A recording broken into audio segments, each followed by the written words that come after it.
Now from the U.S. state of Michigan is Lisa Cook, an economics and international relations professor at Michigan State University. Eric Olin Wright joins us from the U.S. state of Wisconsin. He's a sociologist and professor at the University of Wisconsin. And with me in the studio is Julianne Malveaux, a labor economist and commentator. Thanks to all of you for being with us. Lisa, let's start with you. We just heard the story there of Audrey and Justin, a young couple playing by the rules, both with master's degrees, but still they face a huge struggle. What is happening in America today? Is this the result of deliberate policies followed by the government over the past, 20 or 30 years?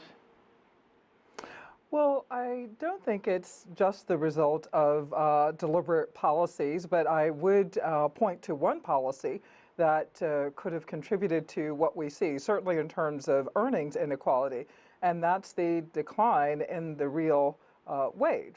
So we have a minimum wage that hasn't changed much since the 1970s. It hasn't changed from $7.25 an hour since 2009. And this is something that would have the minimum wage would be above $20 if it kept up with productivity. So the minimum wage has not kept up and middle class incomes have not kept up. So this is where deliberate policies or lack of action might have contributed to income inequality. Eric, the United States is always portraying itself as the land of opportunity for anyone prepared to work hard. You will make it in this country if you play by the rules. It doesn't matter what your last name is or which school you went to or where you come from. There is upward mobility. We're told this all the time. We tell the world this all the time. Is that a myth?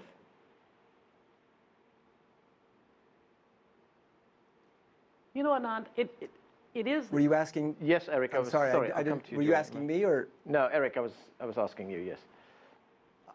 Yeah, I'm sorry. I just didn't hear the. You asked. Go ahead. Direct the question at me. Well, it's in a way, it's actually always been a myth that it's the land of equal opportunity. It's never been the case that a person born at the bottom of the income structure had equal opportunity with a person born in an affluent family.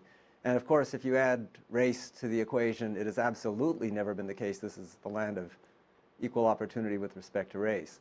The question is, I think, though, whether the myth has gotten worse, whether the possibilities for people at the bottom to move to the middle or people from the middle to move to the top have gotten worse over time.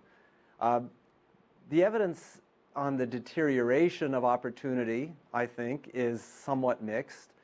But in a way, given that there never was equal opportunity, to me, the bigger problem is not so much that it's harder to get to the top now, but that the top is so far from everybody else, so that the stakes in mobility are vastly higher now. To fail now, to move up, has bigger consequences than it did in the past.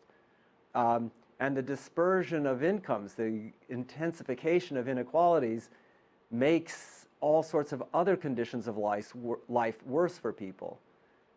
It's a common thing in the United States to make the distinction between how unequal are the conditions of life on how unequal are opportunity. Inequality of opportunity is, of course, a relevant thing, but I think the inequality of the conditions of life is absolutely as fundamental a problem as whatever consequences it also has for opportunity.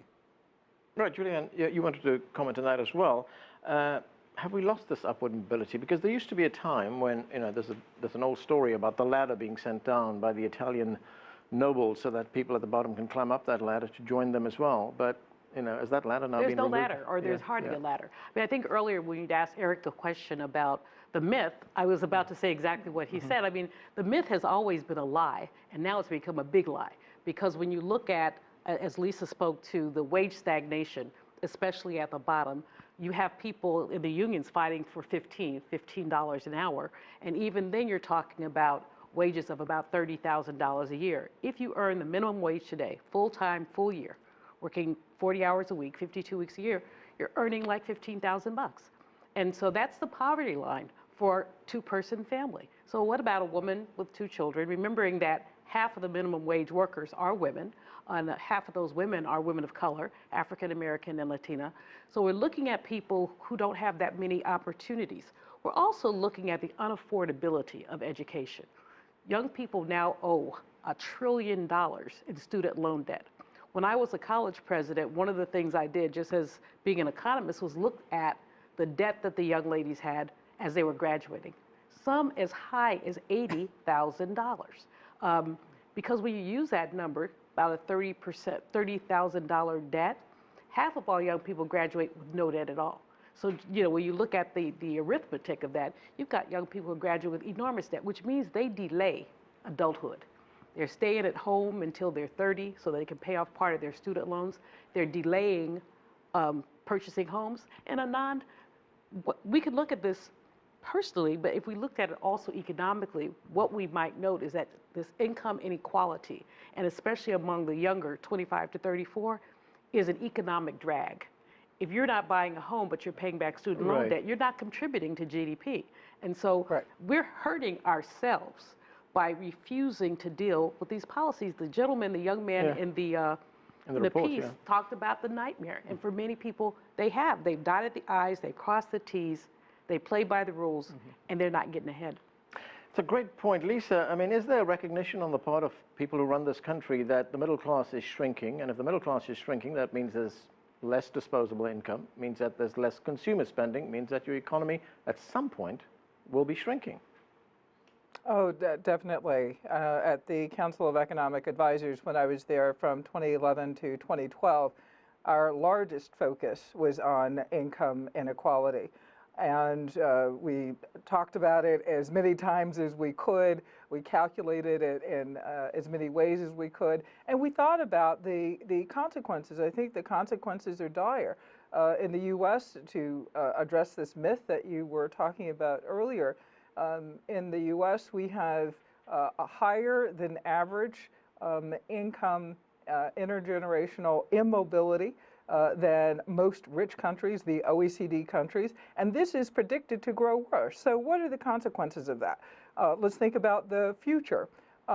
Greater income, intergenerational, lack of intergenerational mobility means that people believe that, and they see that the social fabric might fray. The middle class is shrinking. In 1970, it used to be about 50% of households that are within 50% of the median. Now, in 2010, it's 42%.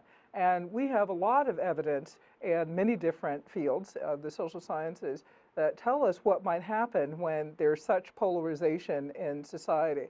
And I think one of the biggest things that we should be concerned about, given election practice and election law in the United States, is that we see incomes shifting tremendously to the top 1%. This is roughly $1 trillion between 1979 and 2007. This is 13% of annual income. When you see such a shift, that means that there's a part of society that can have a tremendous effect on elections, for example. So Eric was speaking about the cost of not catching up now is going to be greater than it has been in many, many decades. So I think that's the fear that we should be concentrating on most. Okay, Eric, you want to say something? Just one little point. There's two different but deeply connected phenomena, and sometimes people think of these as distinct. One is the stagnation of income at the middle, so that given various other shifts in the economy, such as rising educational costs, people in the middle are struggling more now than they were a generation ago. So there's stagnation in the middle. The other phenomenon is the vastly increasing gap between the top and the middle. The gap between the middle and the bottom actually hasn't shifted very much.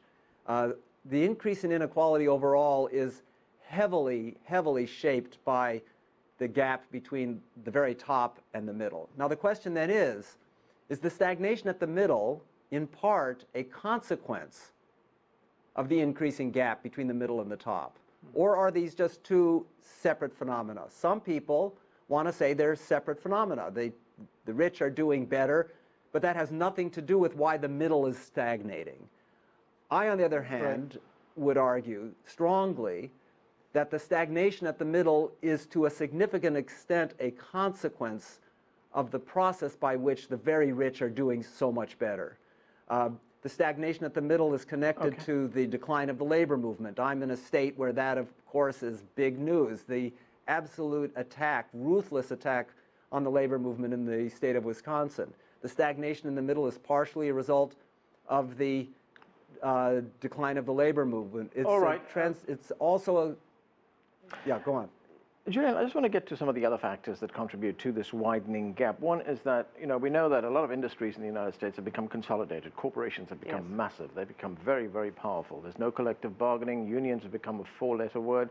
And I just want to address the issue of deliberate policy again. To what extent does government, the three branches of government, contribute to this? Well, I think that it has been deliberate policy to disenfranchise people both politically and economically at the bottom and in the middle. If you look at very sort of loose piece of data, but the average CEO makes $11 million a year, 330 times the average worker, 750 times the wage for a minimum wage worker. So we're looking at those kind of gaps. And these are the folks who would say, if we had a conversation about this on the floor of the House, there's class envy. We've heard words like this thrown around, wage envy, class envy, thrown around to disguise the fact that people are not getting what they deserve and need to have as workers. And so, yes, fewer than 12% of our workers now are unionized. If you went back a couple of decades, it would be a much larger number. Right. We have not, people on the progressive left, have not paid enough attention to things like the National Labor Relations Board, which during this Obama administration, at least 2 times, has had not enough membership to basically do votes. Now, part of it is not the president's fault.